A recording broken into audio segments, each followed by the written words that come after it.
Guys, before we get into this episode, I have a very small ask for you, a very small favor, and it's around your support. We want to host the big conversations with very influential people, and we can't do it without you guys. So we'd love a like and subscribe on YouTube. We'd love your support on Instagram. Anything that you can provide for us in viewership and support is going to help us get on the map so that we can actually host these sort of conversations and just provide better content for you guys, which we are really striving to do. So please like and subscribe, get around us, and we're going to strive to host bigger and better production and conversations.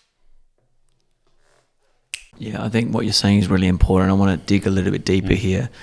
So could you give more practical, real examples of if you're working with a particular type of person, how would you coach them differently versus maybe someone that has a different temperament or a different type of personality? How would you adjust your style? Or if they play a certain way, how would you adjust your communication and style for different types of people? Yeah, that's a difficult one. I think that has become something which is feeling quite normal to me now. So I don't really overthink that process anymore. But generally, I reckon that is mic a little bit higher than mine? Okay. And then you can adjust it as you hear it. All right, let's do it. Hello and welcome to another episode of Going Pro, and today we have Heiner Writz-Fielding. Did I say that correctly? Very good, very good. Beautiful. I do try to get my German pronunciation on point.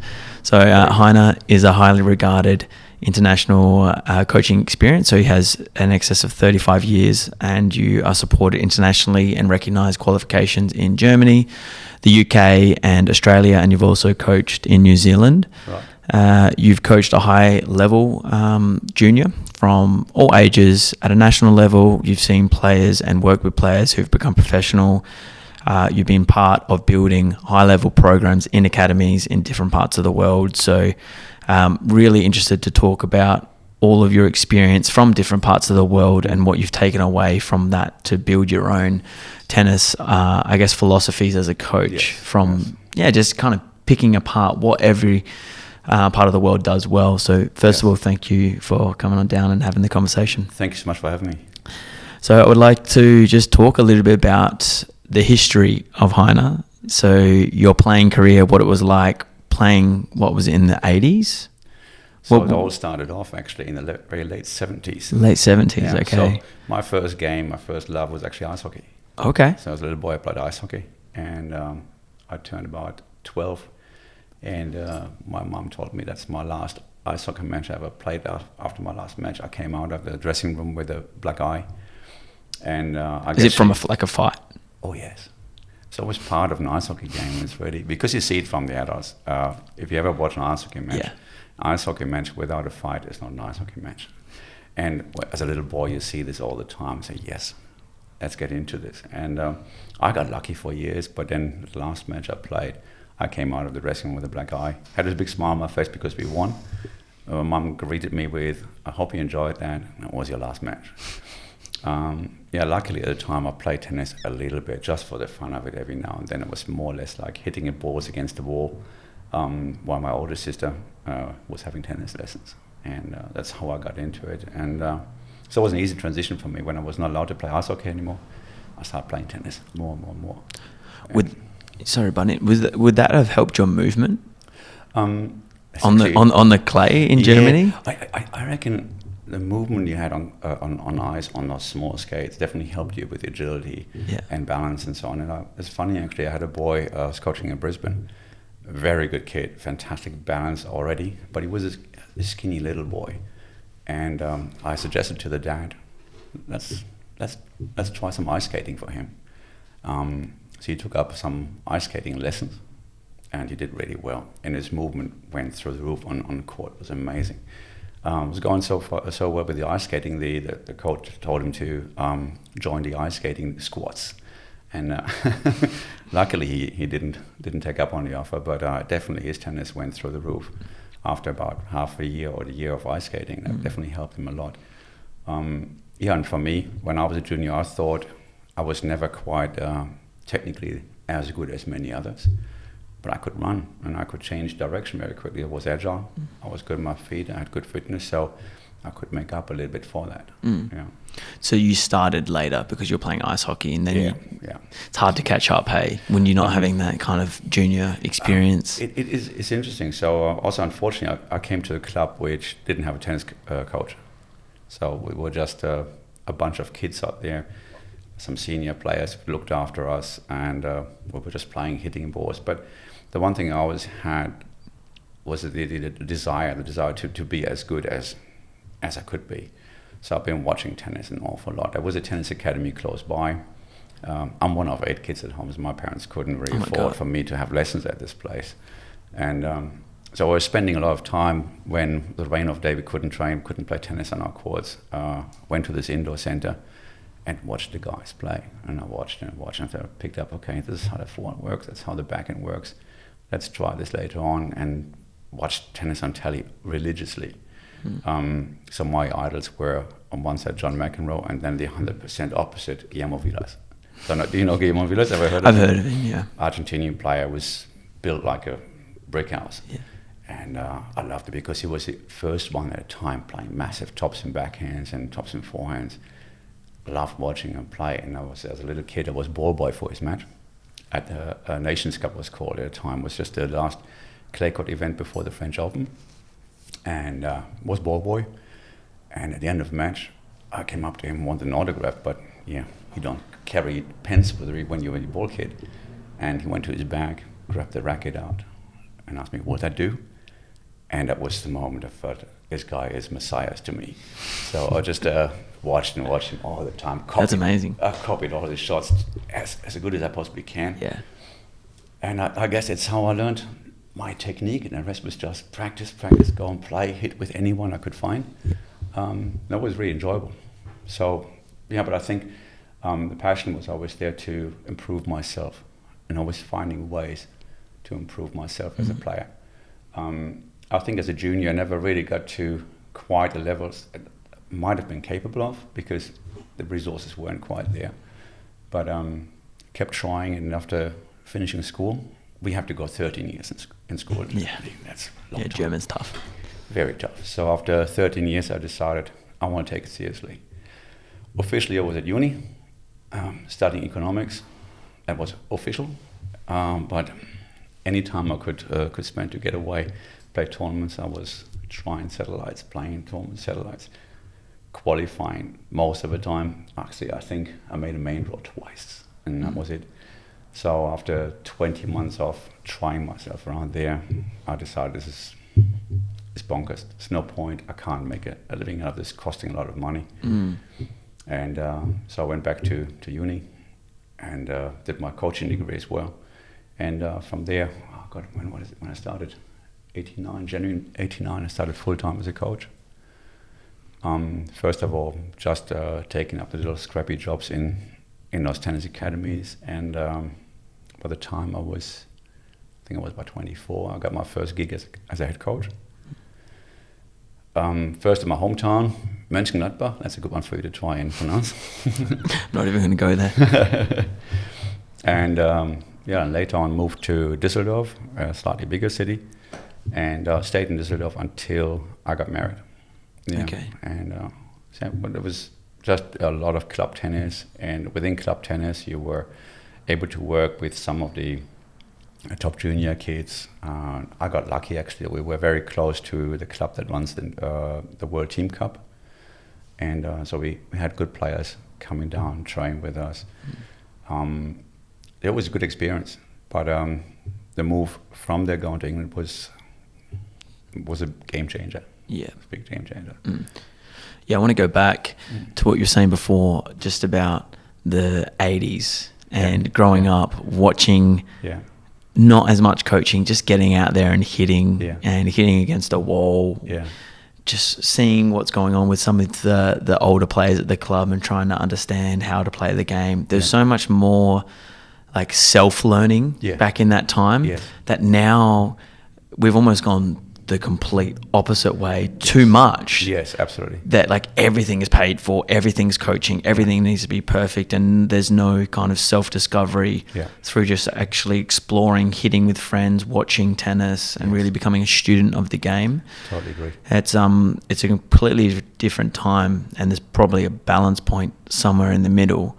But what were the pros of that, and what maybe were the cons of that for you? I mean, of course, when you compare the technical capabilities of young players at age 12, 13 these days compared to the times when we were playing, it's crazy what these kids can do technically.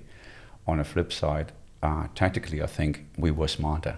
We were more able to develop points, and kids these days, I don't blame the kids actually. I it's think not their fault. It's more the parents being very careful. They need to organize their day from dusk till dawn, from Monday to Sunday.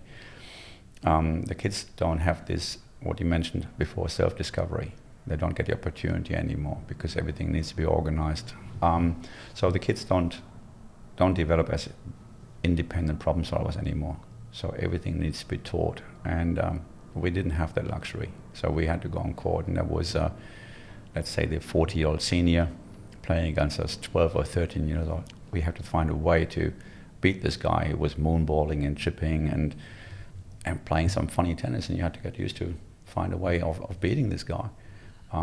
So in that respect, I think we did better than the kids these days. But on a technical side of things and also physical side of things, the kids these days possibly are better trained.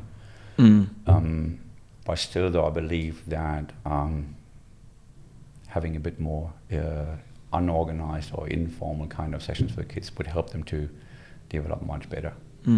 So I normally advise kids not to, at an early age at least, not to play too much tennis. So I'm more on the conservative side, and if I have a 10-year-old, let's say really 6-7 hours of tennis, that should be plenty. Yeah.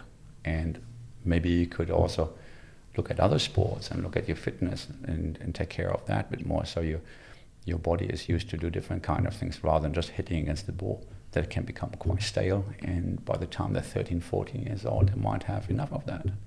Whereas someone who's got access to other different sports and other exercises might actually be keener to keep developing. So, yeah. What would you recommend in terms of other sports? Like, what do you think we're missing now when you look at, like, let's say, the 10-year-old that comes to you that wants to be a tennis player, but they're just lacking a few maybe fundamentals or coordination skills? What would you recommend for parents or to get kids into? Yeah, I'm going back to maybe my upbringing there. So first, I played ice hockey, which I think was a fantastic contributor to my tennis. But also, in Germany, we have a very distinctive summer and winter season. And the summer you play as much as you possibly can. In winter, if you can get a court, you might hop on a court. We might not have much court time anyway. So you kick a soccer ball, you play some basketball. If you're lucky, you might get a squash court and you play some squash or badminton in school. Here you would have cricket, for instance. I think the more variation with other ball and racket sports, the better. So I think basketball is a fantastic sport for spatial awareness and agility. Soccer is great because that builds your engine, builds your lungs, builds your legs. Athletics, gymnastics is amazing. For the girls, where there's netball, a bit worried about their knees, but generally for their more rounded grounding, I think would be a fantastic opportunity to do that. I think we're having now, or the children have more access to fitness training, more tennis-related fitness training. I think of Nathan Martin or Alex Hines who are doing a fantastic job at this, and I think parents should really look into those and let those kids work on those kind of programs. That's something we didn't have at the time, all those years back. Yeah, you can actually fast track your athleticism with really specific targeted exercises and movements. Absolutely. Yeah, that are very relevant to being a more powerful athletic athlete. I want to go back to your start of the coaching journey. Yeah. So what do you remember from that starting phase? How was your style of coaching at that point? And how did you go in your initial phases when you started that full-time role at 24? Yeah, so I think my philosophy has been evolving for many years. And give you a bit of a background, in the 1980s, 1990s, when I started coaching, the education for tennis coaches was very regimented. The technique you had to display was very regimented. You had to I would say, Bill Tilden style from the 1920s or so. That's how it had to look like, hitting flat through the ball, holding the finishes rather than being dynamic. That was very regimented, and I completely disliked the style. Really disliked the style. And I was always more about letting kids try to find a way, building problems in the training session, working on problems, because your opponent tries to beat you, so he's going to give you problems. Try to work on those problems rather than just go on and stand in line and play your forehand has to look in a certain style, go back in line, and 5 minutes later you have another go. That's how it all started in the 80s, and I was brought up like this, and that's what I've been seeing on other courts with other coaches. But very soon I found this is not enough, and after leaving Germany, going to England was actually very interesting, I think, because England was leading in a way how coach education was developed. We had the play-based coaching, or game-based coaching. Let's call it game-based coaching, and I thought was a revelation. It was fantastic. Many coaches have confused that with games-based coaching, so they just thought, okay, games-based coaching, let's put a lot of games on there, and the kids are going to be happy and they're going to be superstars. They quite misunderstood that. Game-based coaching means actually what are the situations that occur in a game, which are the situations that occur after a serve, after return of serve, in a rally, attacking, defending, building the point, and so on. And that would have been really important for you, because that was what you were already intuitively wanting to and the way you wanted to coach. Absolutely. So going to that kind of would have confirmed that for you. That's why I said earlier, this was a game changer for me. Once we moved to England, I thought it was amazing. Yeah. So I really blossomed as a coach there, had fantastic young kids to work with, and then embarked later on onto my high performance coach education with the LTA, which again was a game changer, because I was lucky enough to have Judy Murray and Louis Carrier as my mentors out there, and it was interesting to learn. Don't say that much. Don't give him that much. Ask specific questions. Find out what is a situation where the player breaks down. Just be specific and don't talk that much, because I think when you're knowing a lot of stuff, you want to apply a lot of stuff, and that is not always good. Sometimes it's better just to give a hint. As long as you know what you're doing, that's fine. And I think the player just needs to know you're in their corner, you're working with them, but let them explore. And it was amazing for me to learn this. So at what age was this? My age? At what age were you doing that high performance course? I was in my 30s. Yep. I was in my mid-30s. Yep. So. And what were the core principles that you felt like you got from that course, from that learning experience? First was communication, different way of communication. And the other thing was actually, it's not about you as a coach.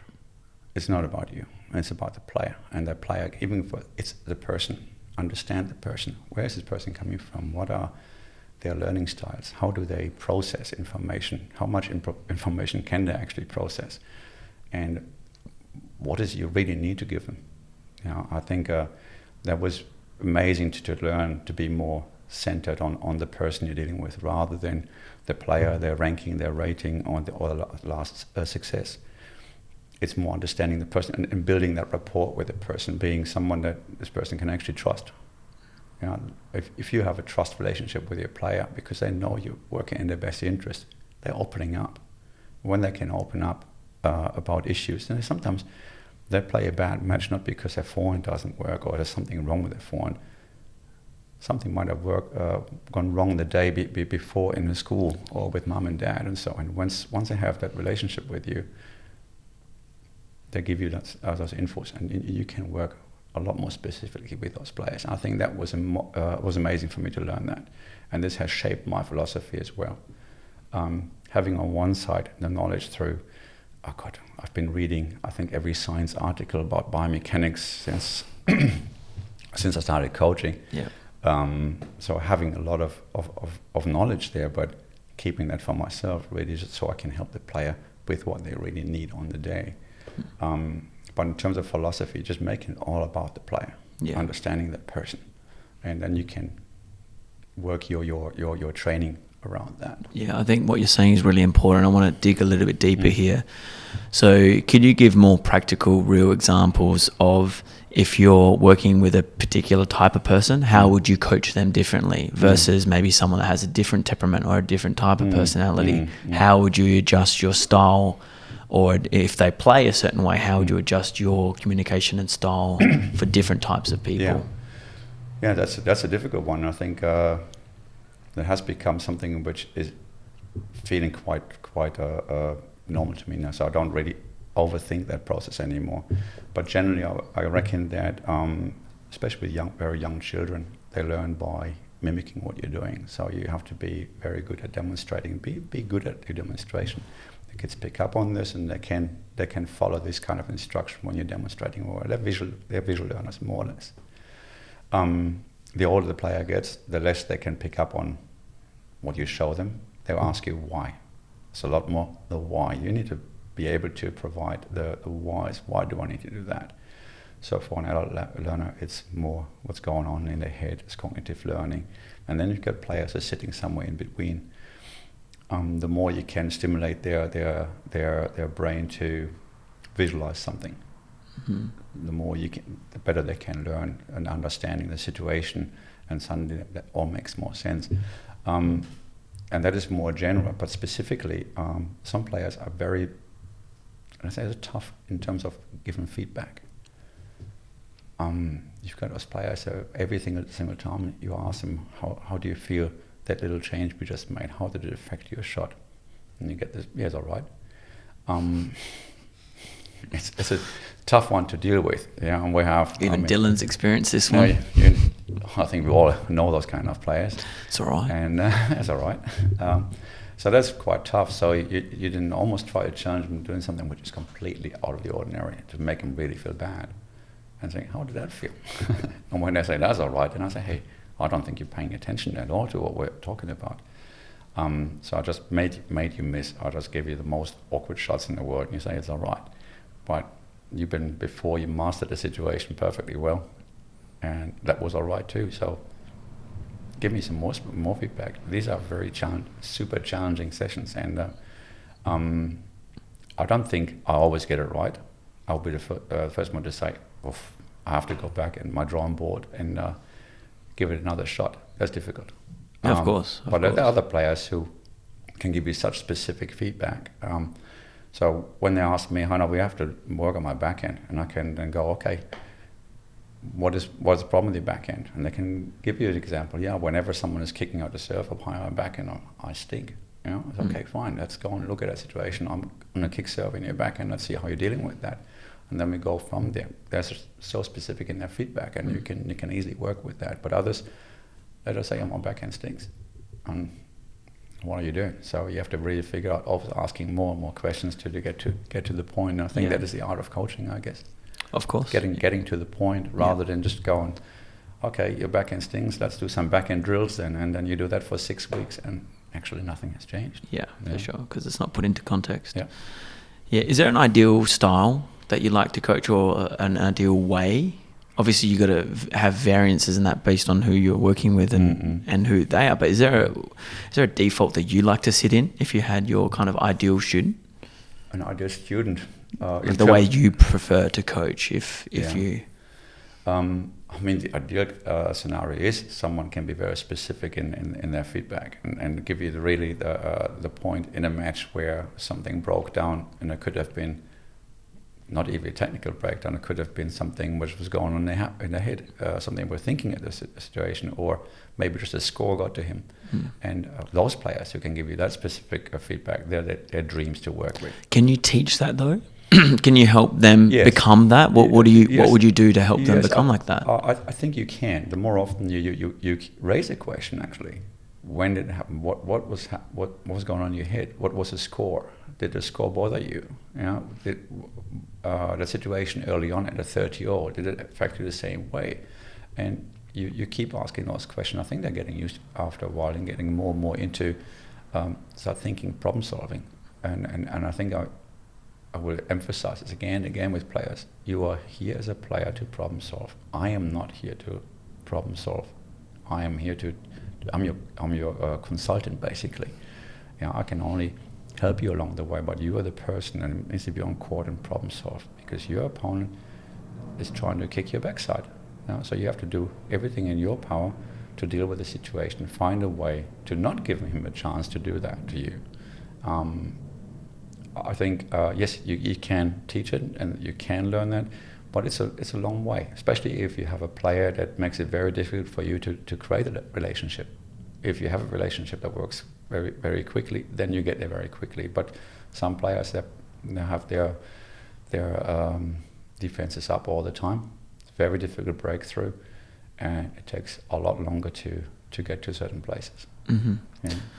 You have a lot of experience and you worked in different parts of the world, which would have shaped you in so many different ways. What would you say your overall coaching philosophy is? How, if you could kind of break it down into some form, what would you say the way you believe the game to be, or the way you like to coach? So first of all, I don't think I'm the typical German anymore. I'm coaching, I'm not that straight cut anymore. So the Brits were very influential on this one. So the Brits like to chat, and the Brits like to have a banter and so on, and it really rubbed off at me.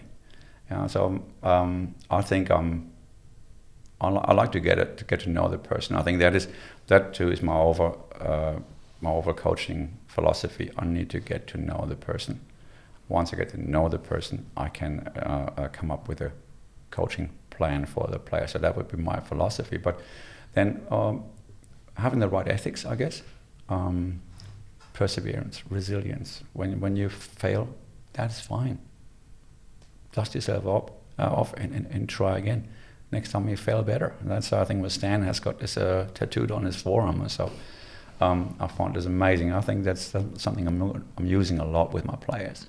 You're absolutely allowed to fail. You're only, 12, 13, 15 years old. You're absolutely allowed to fail. But the most important quality you can have as a player, get up again, try again. Next time you do a little better again. And that's what counts. You don't have to get it perfect. I guess just really understanding the person, how he ticks, how I can get him to that place where he can tolerate his shortcomings, tolerate his errors. I think that's important. Is there ways that you ask like questions before you work with them? Like, do you sit them down and ask some key questions? Do you do it in the initial sessions? Is there a process that you follow with players to help get to know them and understand the way you want to coach them? Yeah, I think getting to know them is all about actually what they're doing off court as well. So what are their interests off court? What do they like? And just whether it's another sports team, whether it's music, what kind of music you're listening to, and so on. But just try to get that connection. Once you get that connection, you think we have a laugh about the same things. We're having some common interest, and that is pretty difficult because I'm 57 and the kids are 12 or 13. Yeah, but if you can find a common ground there, so suddenly that's an icebreaker. That'll make it easier to then go, well, let's go back to tennis now. Let's go back to tennis. Let's see what we can find out there. But you have to really understand the person off the court as well.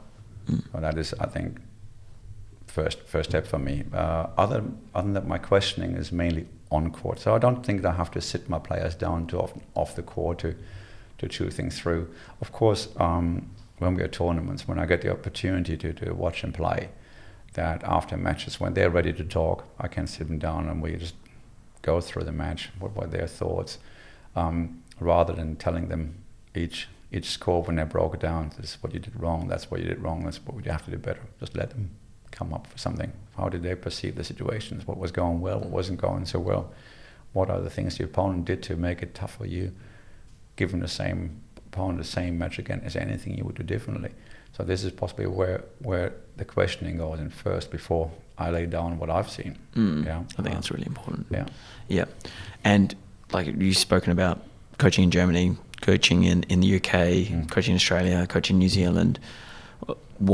How would you describe the differences in those 4 places and how the philosophy or the kind of underpinning coaching styles comes through in these different countries, and what do you take away from the different places that you've coached in? Yeah, I mean, it's not just different locations, it's also different areas of my life or different stages of my life. So Germany is already quite a long time ago, so it's been over 20 years when I left Germany. And looking back, I think it was what I think about Germany at the time would have been, it was very regimented, but also very, very scientifically based. You know, a lot of this was scientifically based, and therefore I found the fun part was always coming a bit short. And I might be completely wrong, and if I would go back to Germany tomorrow, I find out, wow, it's amazing, it's completely changed. But I think somehow it is kind of a German culture to be very well researched before you apply something. It might still be the same way. In Britain, it was very different because the Brits have lost their identity as a tennis nation a long time ago. They've been trying to copy the Belgium system when there was Justine Henin doing well and Kim Clijsters and so on. So let's bring some Belgian brain power in, and let's see how we can make that better. How the Belgians coming in before? I think there was a French coach coming in and being head of coach education there. And then we had the Canadians coming in. So I think there was a lot of different inputs to help them find a new method. And in my opinion, it was always wrong to try and find a method. I think it's about having your national identity, what it is you're doing, what helps you to be a good British player. I think you have someone like Andy Murray there, who is just absolutely amazing. And his did you witness him coming through the system? Yeah. Not as a very young player, but I was lucky enough when I was a talent performance manager for South England, and I spent a lot of time at the National Centre in Roehampton. So I worked with Judy Murray, and because of that, I had access a little bit to Andy and Jamie, meeting those guys, and very different to how I think the Aussies perceive them to be on court. They were very different, those boys off the court. Really good fun. Andy's banter is unreal. It's crazy. It's really good fun. Yeah. But I think what these 2 boys did, they very early on left the UK for France and Spain. Had their grounding there on clay, different kind of environment, but came back. And I think when you look at Andy, he still has got this grit, this unbelievable grit. Always had the grit. It never waned. Doesn't matter how bad his injuries were. Always had this fantastic grit. And I think something many Brits are actually known for. They're very gritty people, and I don't think that was emphasized enough in the time at least I lived there. That is what the Brits are. They're gritty people. They're tough. They can be tough. They don't need to be soft. We always talk about the whinging Poms, but actually, it's not like that. Their culture is actually very different. So I think I went there at a time where British tennis was a little bit in all sorts, because they didn't have their identity. But saying that, the coaches, especially in coach education, were amazing. Very good coaches. They might not have had all the top players, but very, very good coaches and amazing communicators. Very, very good bringing the message across. Very, very good at understanding where you're coming from, listening, actually. Very active listeners. That was amazing. That was something I really cherished. And coming to Australia in 2010, I thought first was a step back.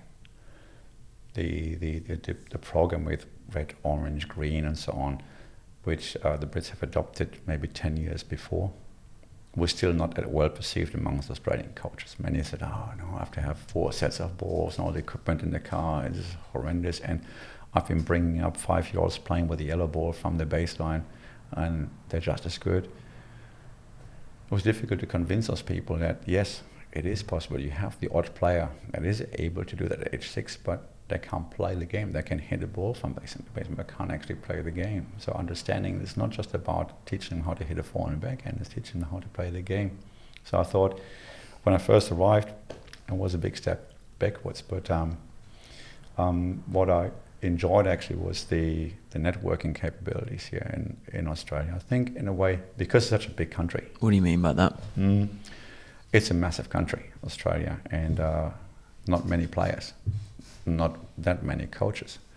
So in a way, for you as a coach, as a player to get better, you have to network. You have to understand other coaches. You start listening to other coaches. I think that helped other players, other coaches to develop, because many coaches possibly realized they are small fish in a very, very big pond.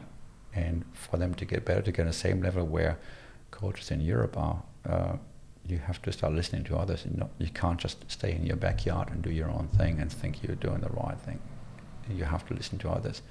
And I think that many coaches started doing this. Over the last 10 years, I think it has become a lot better. In the beginning, as I said, 2010, there were too many coaches thinking they're the best thing since sliced bread. Yeah. They had such high opinions of themselves without backing in Australia? Yeah. Too isolated, do you think? Too isolated, defending their little small patch. And if you came in, and especially for me as a foreigner coming in, they felt threatened. At the beginning, they felt threatened, and it was very difficult to come in and say, hey, I'm not here to take anything away from you. I'll just try to make a living as well. And if I can work with you, that'll be amazing. And these days, I think it's easier. But when I first came in 2010, was a different situation.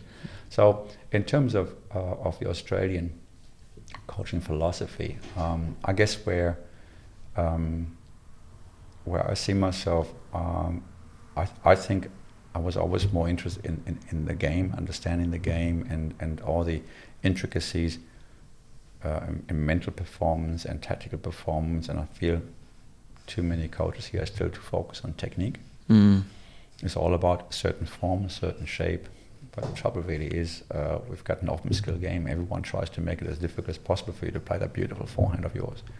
Yeah, and I think too many are too obsessed with making that forehand really perfect rather than saying, hey, it is what it is in that situation. When you can make that ball and you can get it where you need to hit the ball to, well done, good on you. Even if it didn't look beautiful, but that's fine. That situation required you to do that, so it should be good.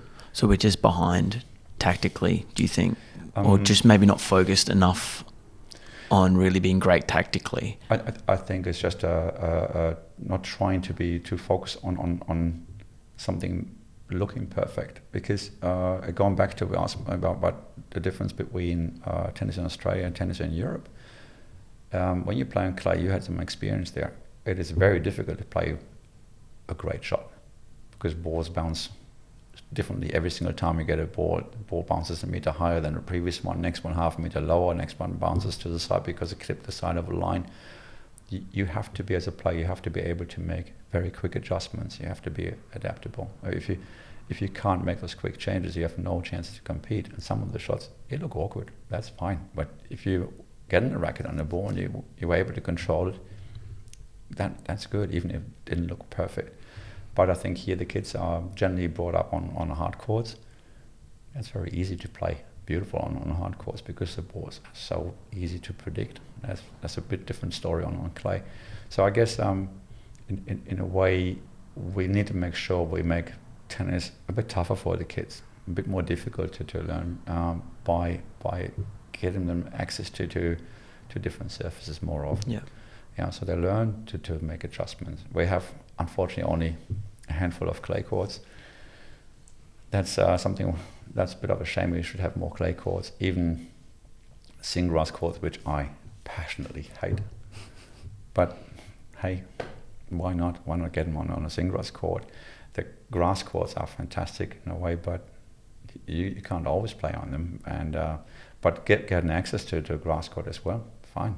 But the more the kids can change, the more they'll be able to be adaptable to different situations. And if we can teach the kids to play the game rather than making an ice skating performance. Yeah, it doesn't need to be beautiful.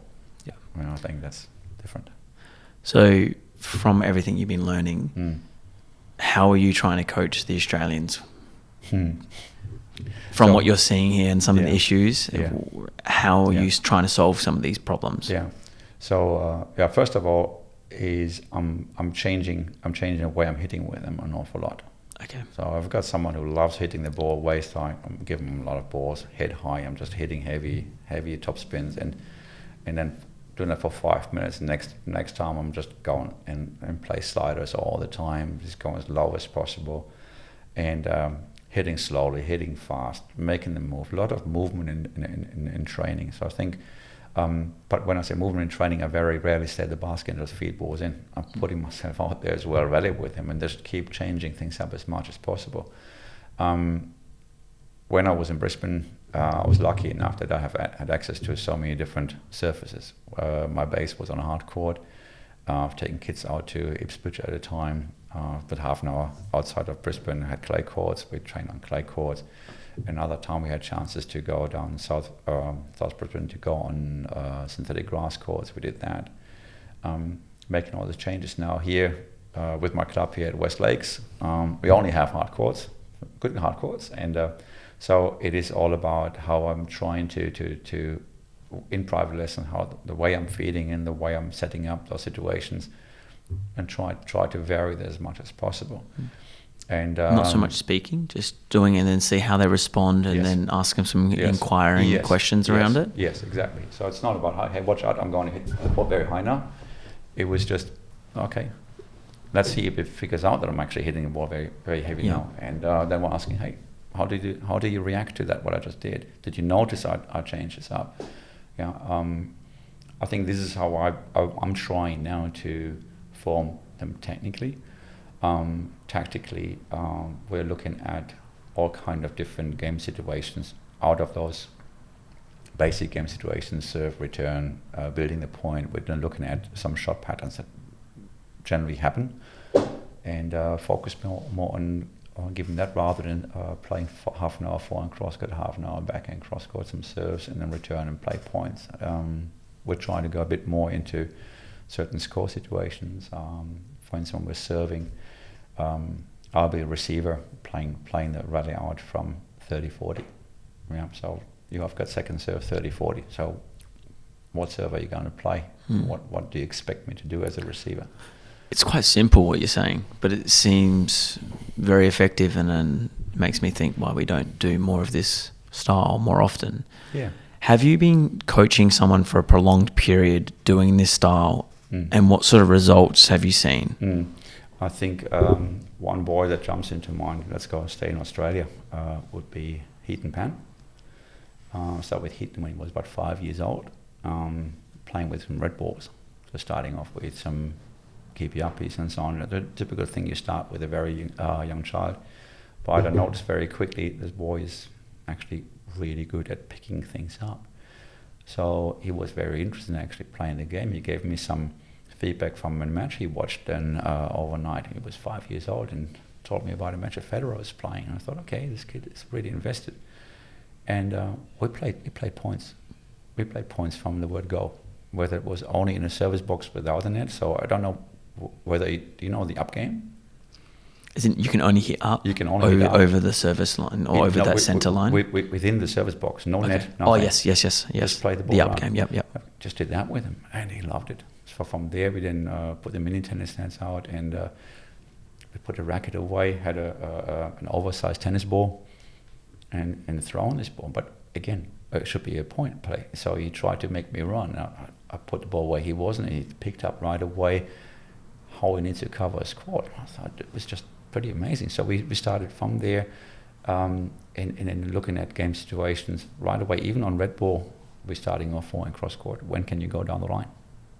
When is a good opportunity to go down the line? Yeah, or how do you get me off the court? Even on a red ball sized court, he picked this up very early. And so for him, making transition when he was 7 from red to orange and applying those tactics was so easy. And then we just added to it. So the narrower, shorter court gave opportunities to come towards the net.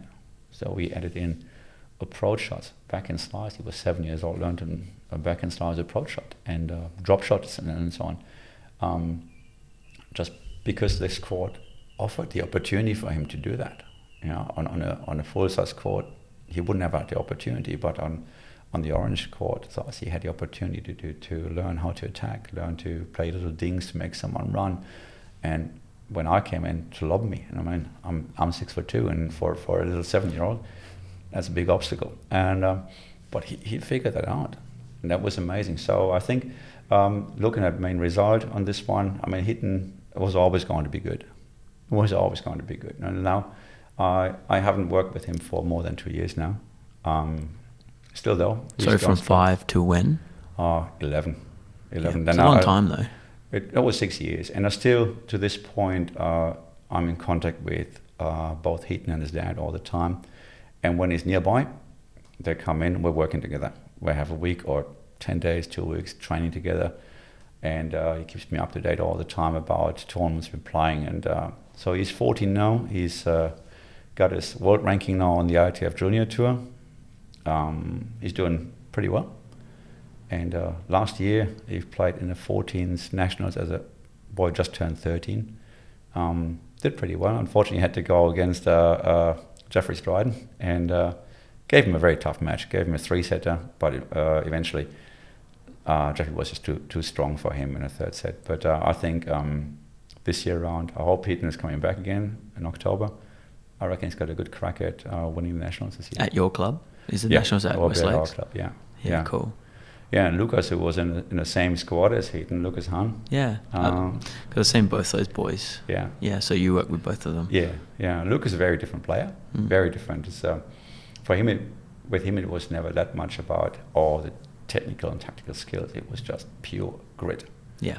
He is tough as nails, and he runs as much as possible, as much as he needs to. And if it takes 4 days to win the set, he's staying on the court for 4 days.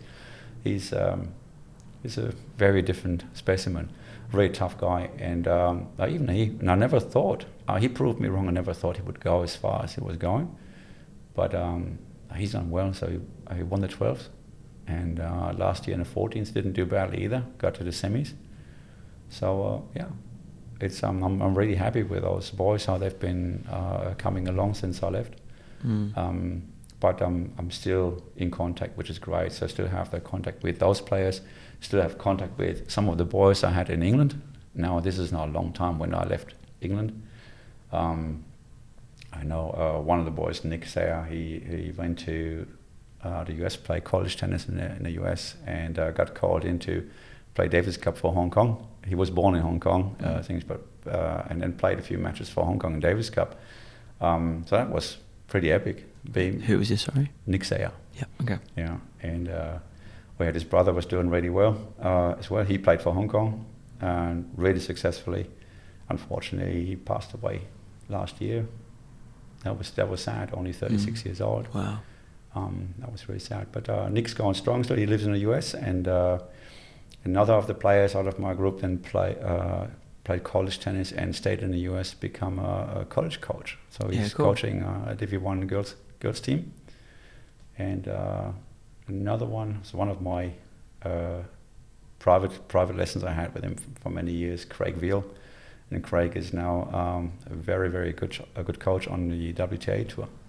So, and then it's nice to really see the boys are still going strong, and they still keep the contact up, calling in every few months and how I'm doing. And that is really, I believe, is the biggest reward as tennis coach that we can have, is those relationships you form with those players. And going back, these boys, it's been 16, 17 years ago since I worked with them, and still have that. That's amazing. That rapport with them. That's what we're in for. Yeah. I think as tennis coaches. Yeah. I love sure. that.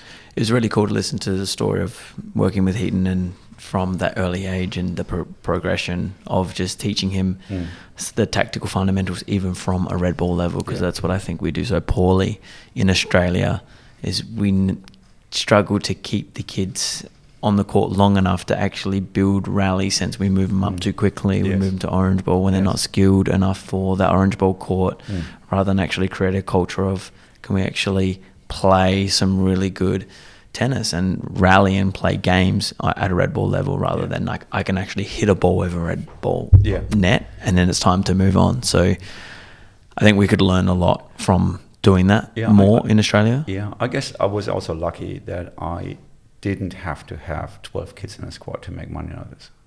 I think that is a problem that many coaches face these days when they're in clubs. They have their red ball sessions, we've got 12 kids there, and they need to, because they have to be paid, they have the assistant coach being paid, and then it's all about the egos of parents, and you have to make sure when they come in, my little Billy, he's actually too good for this, he needs to go on orange, and you listen to it 4, 5, 6 times, and they say, okay, fine, off to orange you go, despite knowing it's a wrong move.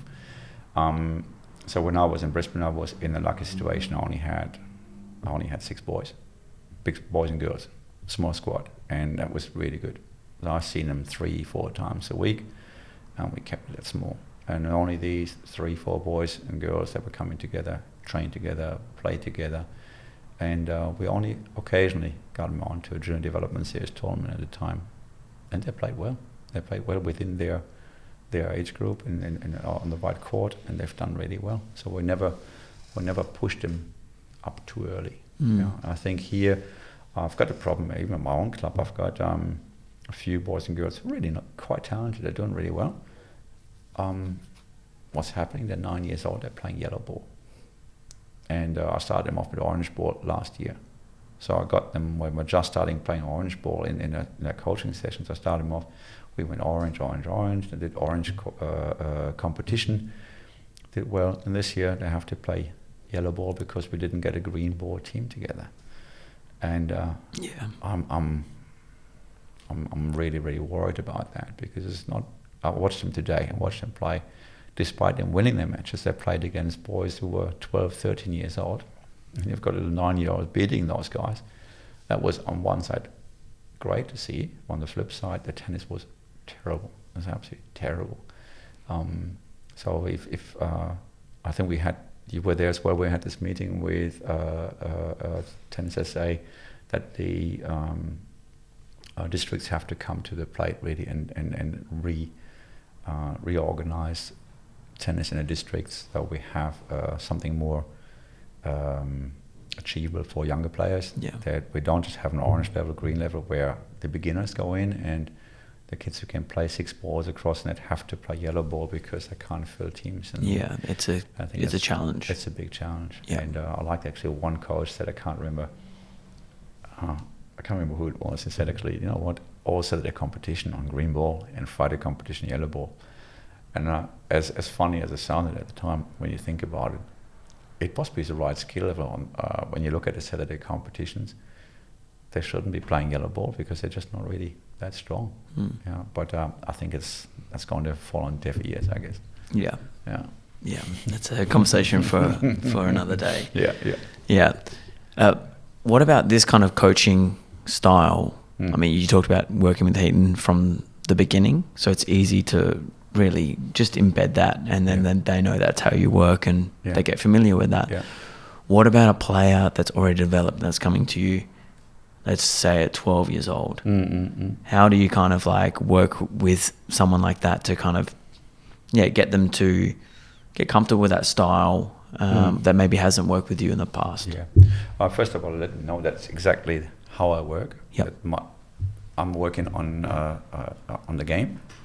I'm not interested on form. On of course, if the form has to be improved to fulfill certain requirements, we work on that. But that's not my main remit to just work on something cosmetic. So for me, I make clear right from the outset, it is about the game. We have to see how do you play the game, where your strength, where your weaknesses, not just technically, but in how you're perceiving the game, how you're performing in matches, and build on that. We're setting up a new training plan. It's about the situations that come in, whether you're 6 years old or 12 years old or 15 years old. To me, this is what I'm interested in. That's what I can bring to the table for you as a tennis player. So I'm not really interested whether you have a low take back or high take back, a full Western grip or semi-Western grip. We have to see how you perform with what you've got. And it's not about always changing everything for every player. My next question would be then, how do you know when to make technical changes then?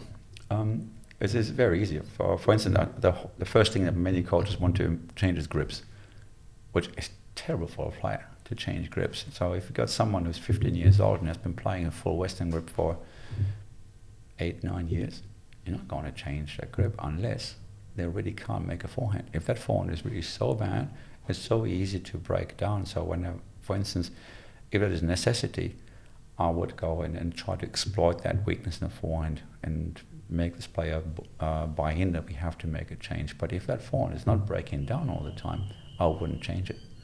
Yeah. So let's stay with that Western grip. I mean, the obvious problem for a player with a full Western grip is a low bouncing ball. You start slicing into the forehand, and you normally see things going pretty pear-shaped there.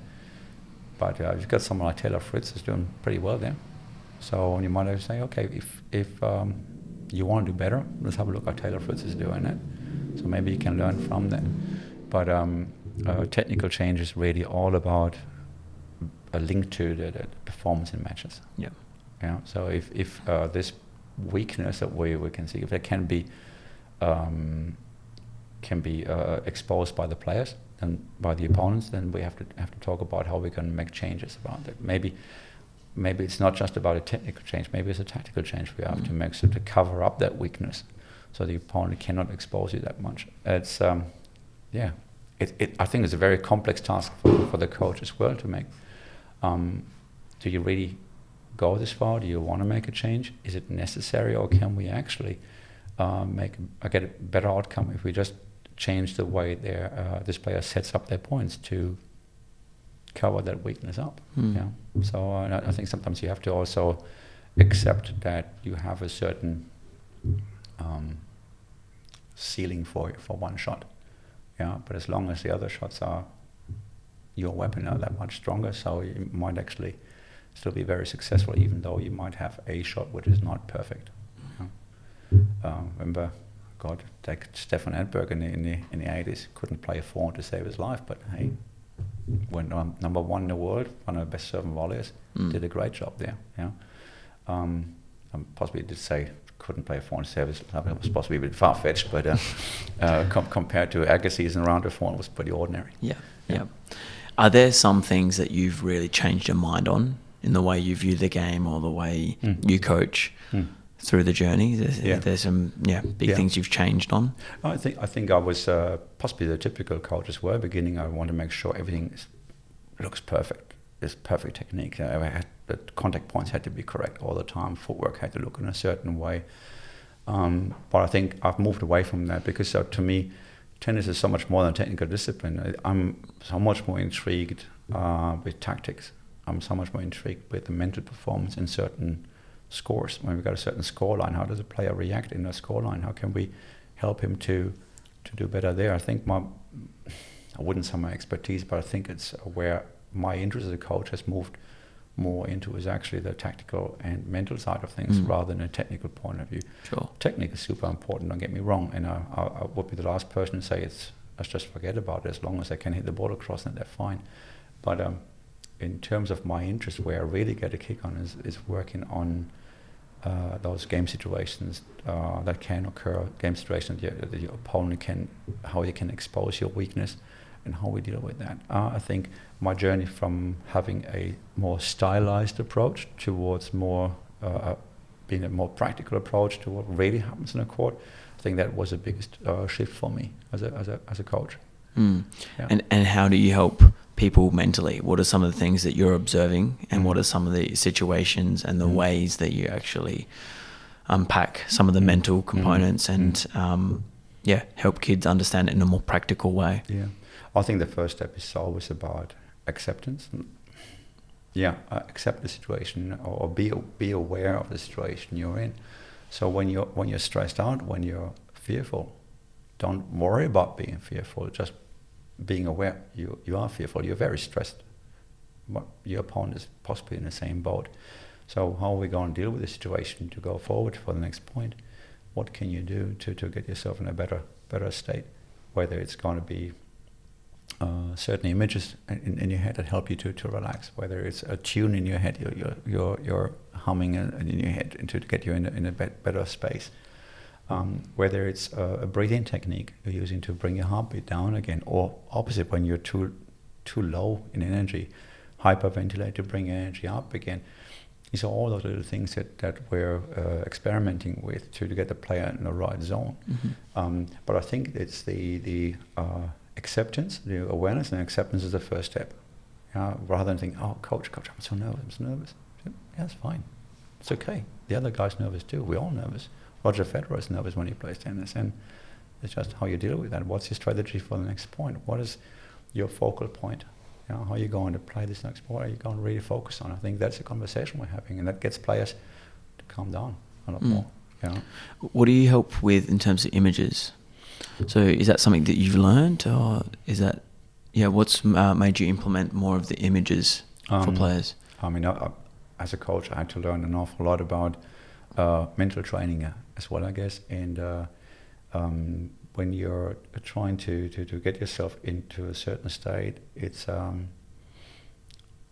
shutting your eyes and maybe getting into a place that you feel very comfortable. So, for instance, for me, that would have been taking a day seaside, sitting on a beach and listening to the sound of waves and the wind, how it goes over your skin. You visualize that. You actually feel how the wind goes over your skin, or sand gets sand blasted or whatever. And to just get all your senses to work while you're having your eyes closed. And we're trying things like this with the players. The other images are actually, can you see yourself lifting a trophy at the end of a match? How does it make you feel?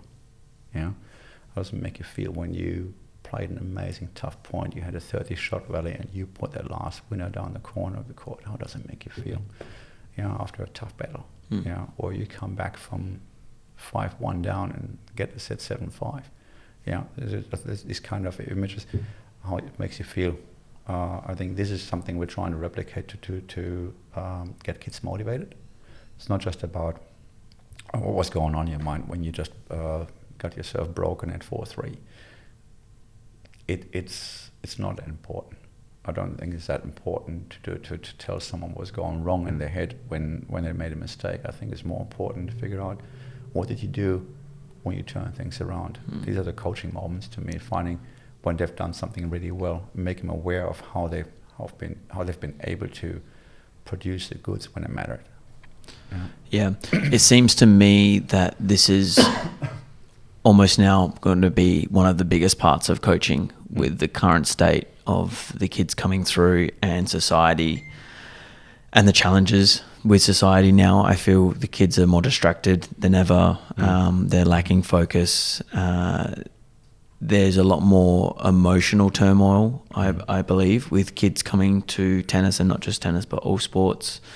Just with overstimulation with technology and overstimulation of so many things all at once, that they can't actually manage their emotions in a healthy way.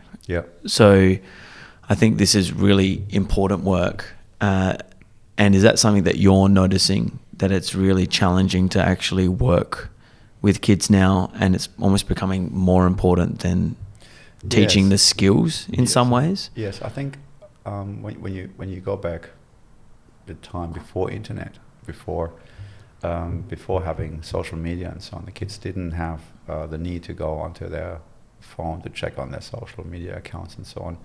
I think the kids were able to focus on their sport much easier, and I don't think they were getting too worried about what other people think.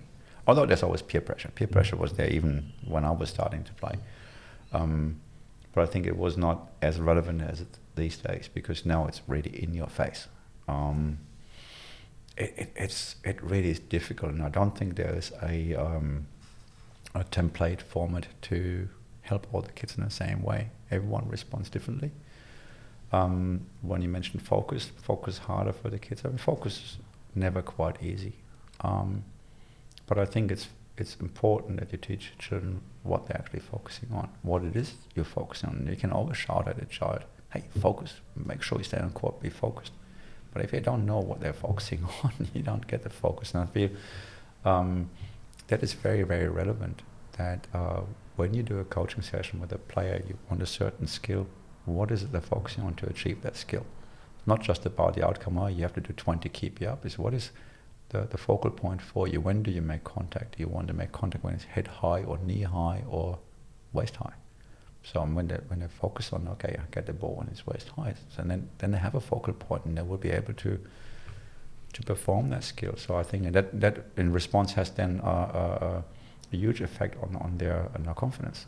So you got to build confidence with players. So focus is not something that kids automatically bring to the table, and I think it's very important for a coach to pinpoint what is it that they're focusing on, and then you can get them, I guess.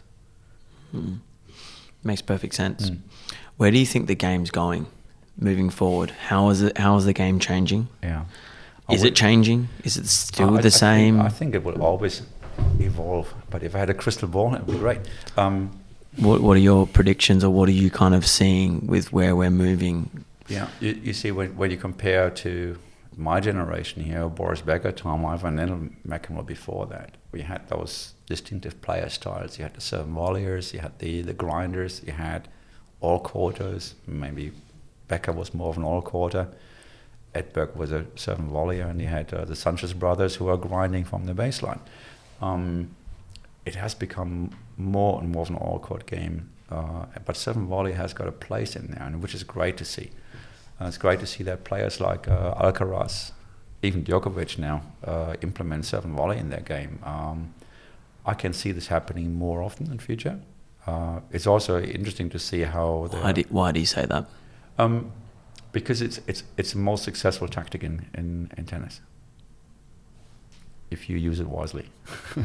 So if you, let's say, you use it once every 5 or 6 points, you possibly 70-80% of the time you'll be successful with that. If you use it all the time, the success rate will go down very quickly. But if you use it sparsely and in ever-changing moments, I think it's a very successful strategy to use. From the baseline, you can see there's so many different ways of playing from the baseline. You see like Thiem and Medvedev, and sometimes Sinner standing 3, 4, 5 meters back. Other times they're standing much closer line, hitting the ball much earlier. There's so much more variation to the theme, how to play from the baseline. I find it interesting when Alcaraz first came along, how many times he drop shotted, and now everyone uses a drop shot at least 20 times per match. So I don't know whether that's going to stay or whether that's going to be a tactic that people are going to see earlier. Because at the end of the day, when you get drop shot all the time, you start getting more and more aware of when your opponent's going to use it. When you see they're going to use it, you're possibly on your feet before they even hit it. So whether that's a tactic is there to stay, I don't know. It's good fun, but I'd say that all the players now have to have a very, very complete skill set. They can't be just attacking players. They can't be only defense players. And they have to have a very complete skill set. But I certainly see we have more volleying going on. Yeah. In the future. Everyone's skill set is far more complete way earlier. Oh yes. On the pro tour, in the men's and the women's, but especially the men's. Yeah. Do you see it moving in a direction where like it evolves even further, where there's like left hand hitting, there's like as in opposite hand, like you go right hand and then left hand, like return might be 2 hands, but you play with 1 hand backhand. You actually have variety of like a 2-hand backhand and a 1-hand backhand. Yeah, I've seen this now more and more actually happening on college tennis level. There's quite a few college tennis players who return 2 hands. Return serve with 2 hands, but other than that, play one-handed. That's an interesting thing to see. So whether it's going to be a theme for the future, I hope, because I'm a one-hander and I'd love to see a bit more players who are one-handed in future. One-handed backhand, they're like watching Dimitrov last night.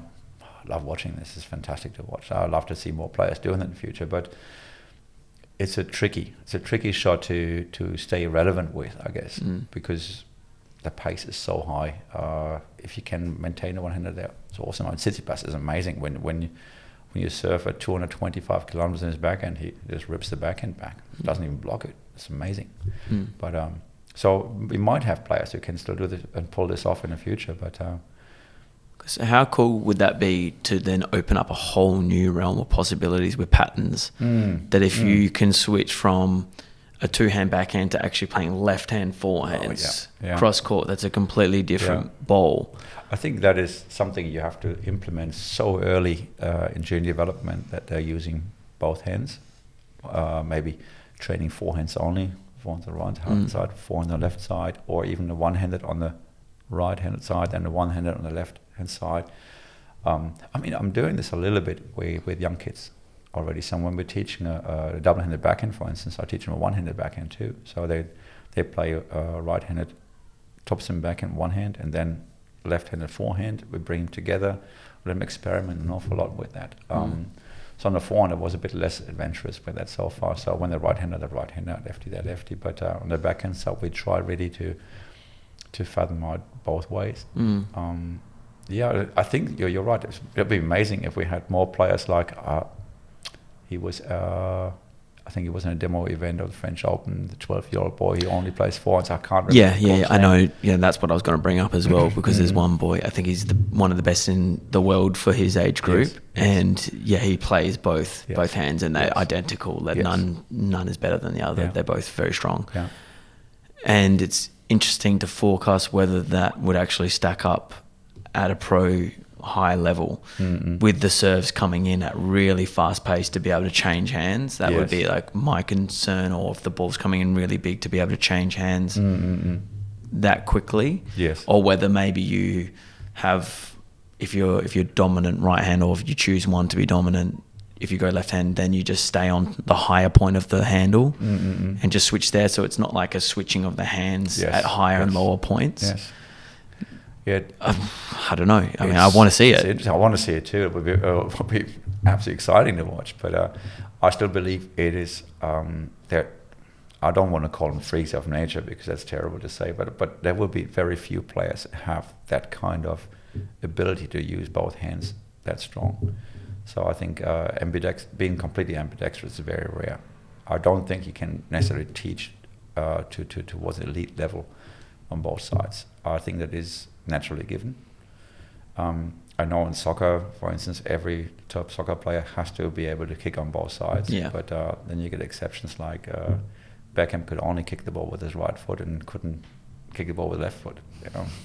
Made a good living out of this one. Yeah, he did. Yeah. So I don't know. I'd like to think we can, to a certain extent, help with their coordination or development of their coordination by using their non-dominant hand as well. Yeah. But got to create a culture around that, though. Yeah. To build skills. Yeah. And that's something that's challenging to do. Oh, but again, you keep kids longer on the appropriate court size with the appropriate equipment, they have a chance to develop that. But if you push them off early into the higher levels, I don't think that was going to happen at all. I don't think so. Yeah. Yeah. So you've recently moved back to Adelaide. Why back to Adelaide? What's the plan for the next stages for you? You've obviously moved around a lot. Are you wanting to stay put here? I definitely want to stay. You're ready to kind of settle down and stay? I was ready to settle down many years ago, but I think we had so many changes in our private life and personal life that unfortunately led us to move quite frequently. And it was not because I didn't like it in a place. I wanted to stay. But I've got 2 sets of kids, 2 adult kids and 2 younger kids, and little changes happen, and sometimes you have to say, fine, my job is not the most important bit. The most important bit is what my family is doing. I want to do what's right for my family, so we had to move a few times. But now at this ripe age of 57 now, so I think this is my last gig. So I definitely want to stay around where I am for the next 10 years or so. How old are your younger boys? 2 boys? I've got 2 young girls. 2 young girls, sorry. And then I have 2 adults, so 1 girl, 1 boy. So my youngest ones are 11 and 13. Yeah, and do they play? Yes and no. Okay. Every now and then. So they're not serious about it. They're not keen on it. Sure. My 2 older ones. So they've never really gone like, I like tennis. I really want to play and push it a bit. No, I think I pushed my oldest one, my son. I pushed him a little bit too hard, I guess, and that was absolute coach's mistake. That I had the ego, possibly more than he had, for tennis. I want him to succeed, and I pushed it too hard. And he said to me at one point, "Dad, I don't want to play college tennis in the US. I don't want to go to the US. I don't want to be a professional tennis player. I enjoy playing tennis, but only with my mates. I want to become an engineer." So I wouldn't stand in the way. So he got his grades up. He did an unbelievably good job at finishing at his top ATAR, studying electronic engineering, is doing well. And he's in a great place, so I couldn't be prouder of him. Mm-hmm. And my daughter, we never took it that seriously with her because she had one lazy eye. So for her, 3-dimensional vision is always a bit tricky. But despite all that... Tough sport to have that sort of condition to play. Yeah, but she picked it up really well. But more on a social kind of level. But she played well on a social level. Good little player, good athlete, good player. But they were always a bit worried about what happens if she can't see the ball well in doubles and it gets tubed in her face and so on. Yeah, okay. Yep. So we always took it very easy on her. And she plays again. Now she's in Melbourne. She studies there and plays some social tennis with the students in Melbourne. That's good. At least they're still connected. Yeah.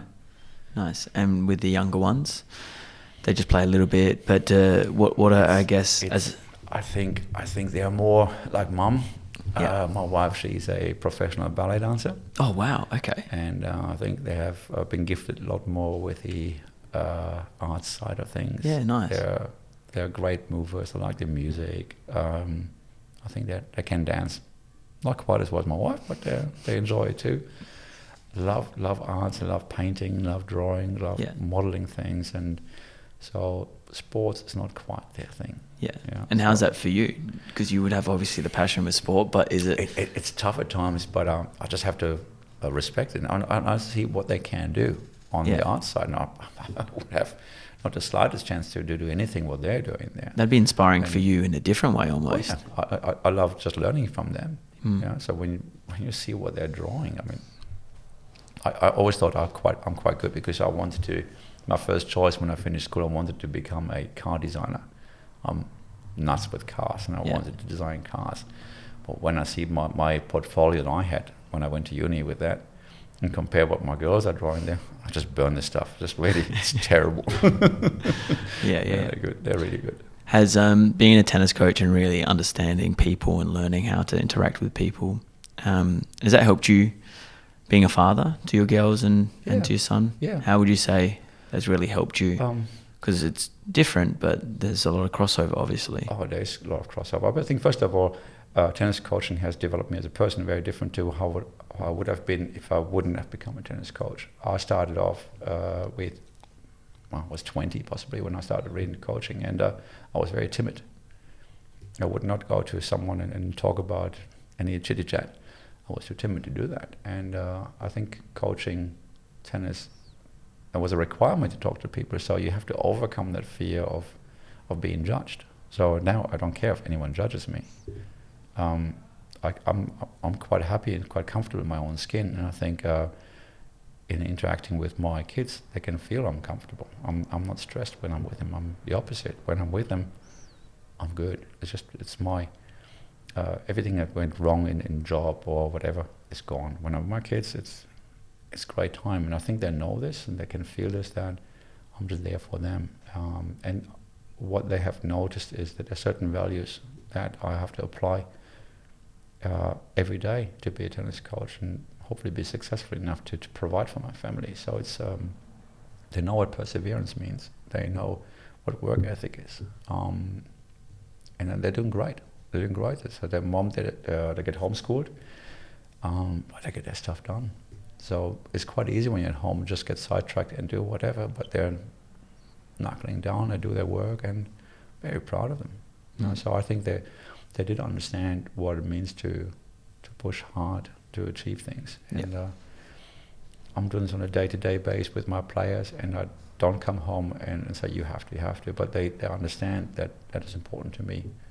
And I think they intrinsically, they know we have to do our job, and now I've got a great relationship with the kids. Really good. So I enjoy every moment I've got with them, and unfortunately I don't have quite as much time with them as I would like to have. As you know, as a coach, we're almost there 24/7, and you have to pick your moments when you're with your family and make it worthwhile. 100%. But Adelaide is a great place for it. 100%. It's a great place. So when you ask me back, why did I come back to Adelaide? It's a great place here. It's compared to some of the other places. It's first of all, the weather is a bonus. It rains a heck of a lot less here than in Brisbane. that makes some difference. So that's maybe one of the reasons why Adelaide was good. The other thing, I believe, why I got back to Adelaide was also having club tennis. I lived in Brisbane all in all for over 8 years. Everything's commercial, right? Everything's commercial, and the kids, if they want to compete, it's tournaments. You have to play tournaments, otherwise you can't compete. There's nothing there. So I didn't like the idea that there's no belonging to something, and you don't have identity or club identity. You don't have that mateship is missing. Yeah. It's you're pretty much a one-man band as a player. We'd be one of the last states that kind of has. I think Victoria's got it, and WA's got it too. Yeah, okay. So that's good. And I think that is something that Queensland, in my opinion, should really review. Kids and their families under a lot of stress. The money they have to spend on this is just crazy as well. It's getting pretty crazy. Yeah. And any aspirations for you? The next part of the journey, with all the experience you have, the next years ahead, is there some things you really want to bring into your coaching in your career? I mean, first of all, going with my club, I like things to be a lot more positive, hopefully a bit more successful in the next few years. So I think is creating a different vision for the club. In the past, our club has been a feeder club to the other surrounding clubs. We lost all the juniors by the time they're 12, 13, going to other clubs because they had higher level seniors. They had state league teams, so we're losing the players to the state league teams, or the clubs with state league teams. And so my mission it is to change it around. So I want to make sure we have teams that can get towards state league, or maybe we can form a state league team in the next couple of years, and we can reverse that process from the last 10 years. That is important to me. On a high performance side of things, aspirations. Let's see how it goes. I've got some very good juniors working with me at the moment. They're competing internationally, and I hope they can have their breakthrough at one point this year, potentially qualifying to get into the Australian Open Juniors.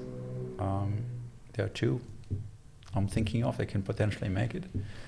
So hopefully they will be successful with that. If not, it's not a big problem. If it doesn't work out, and we have a plan B for traveling to Europe and play in Europe for a few months, or if that fails as well, then we still have the option for them to play Division 1 college in the US. So that's exciting at the moment. So this is something I'm very invested in.